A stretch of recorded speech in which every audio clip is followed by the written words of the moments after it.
box. So when you turn on your iPad, you should see a greeting screen with hello in many different languages. Go ahead and press the home button on the bottom of the screen. Select English as your language. Select United States as your country. Now, this is the interesting part. If you already have an iPhone or another iPad running iOS 11, and you're going to use the same Apple ID, so an Apple ID is the email address you signed into your device with.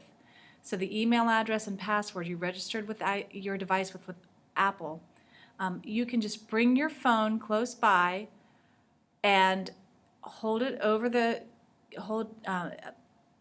hold the camera of this one over a blue dot that appears, and it will sign you in. But we're going to go ahead and set this one up manually. So at the bottom of the screen, locate Set Up Manually.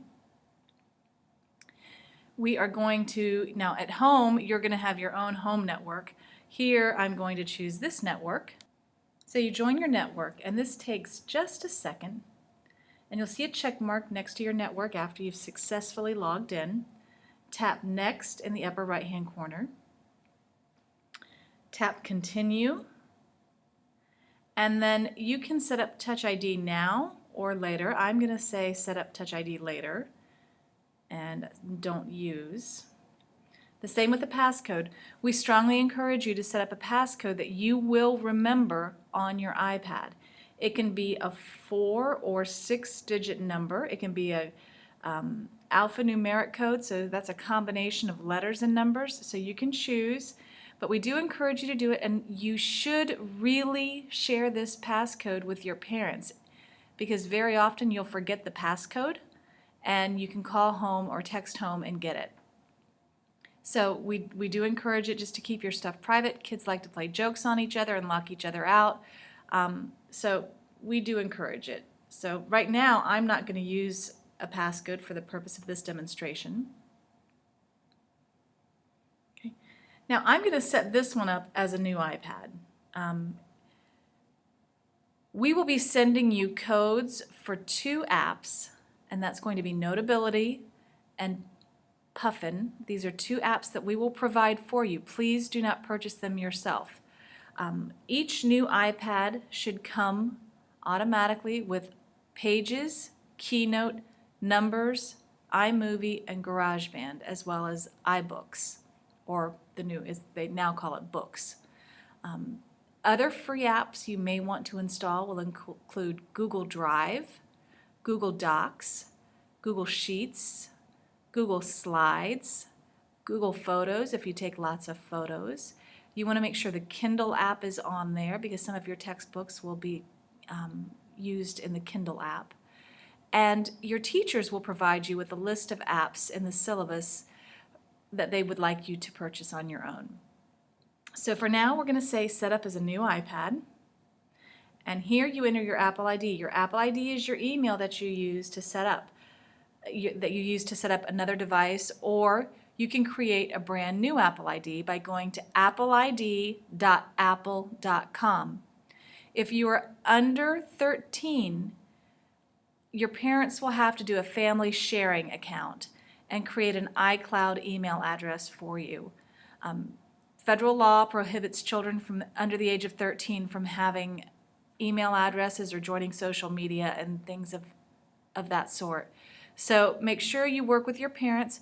Once again, we hope that you share your Apple ID and password with your parents in the event that you forget it and we need to erase your iPad and set it up again and restore everything to it. We can get that information as needed. So it's just simply an email address.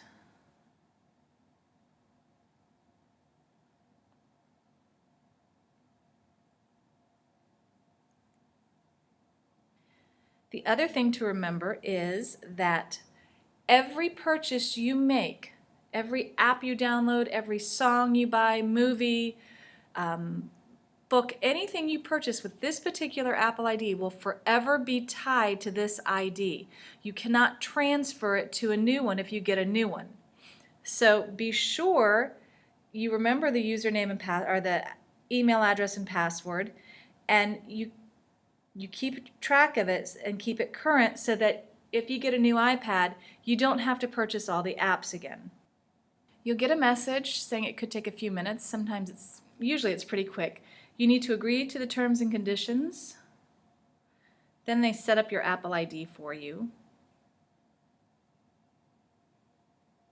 And then you can either choose to continue, which will enable Siri, enable location services, and send diagnostics to Apple. I really don't like sharing my personal information with people. Siri is always on and always listening. Location services uses the GPS in the device and kind of tracks where you are all the time. We do want you to have it on for certain things, but for other things we like you to disable it. For instance, we like you to turn it off for your cameras. Otherwise, every time you take a photo using your iPad or your phone or whatever device you're using, and if you have Find My location services enabled, the latitude and longitude of where you take the photo will be embedded in the raw data of the photo.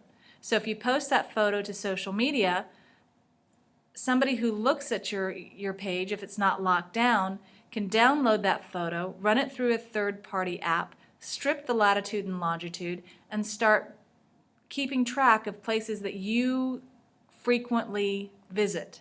So we encourage you to turn location services off for camera and leave it on for Find My iPad.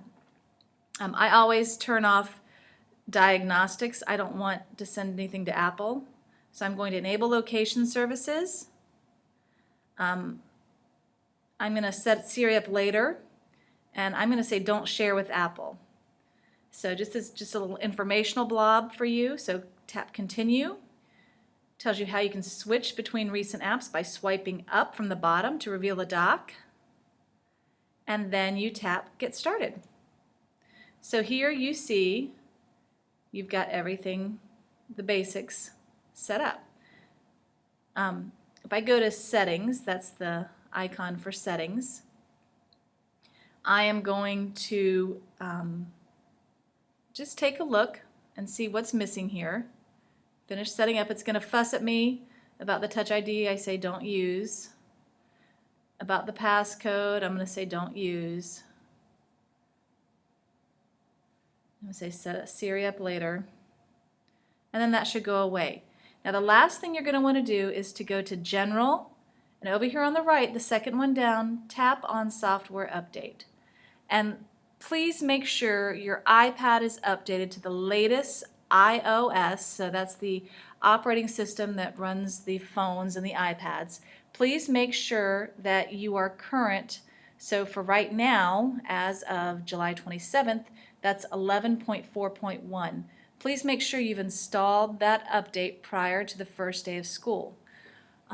When you come to see me for your training, I will give you your Tampa Prep email address and password. I'll get you on the school network. We'll set up your email, and I will email you the codes and help you install Notability and Puffin, and we'll get you all set up with what you need to do. Please don't hesitate to contact me if you have any questions. My office number is 3203. I'm up on the 3rd floor to the right of the main staircase, close to College Counseling and Mr. Qua's office, room. You can email me. I check on the weekends. I check late in the evenings. So please don't hesitate to come by or email me if you have any questions or concerns. Thanks so much for listening, and have a great day.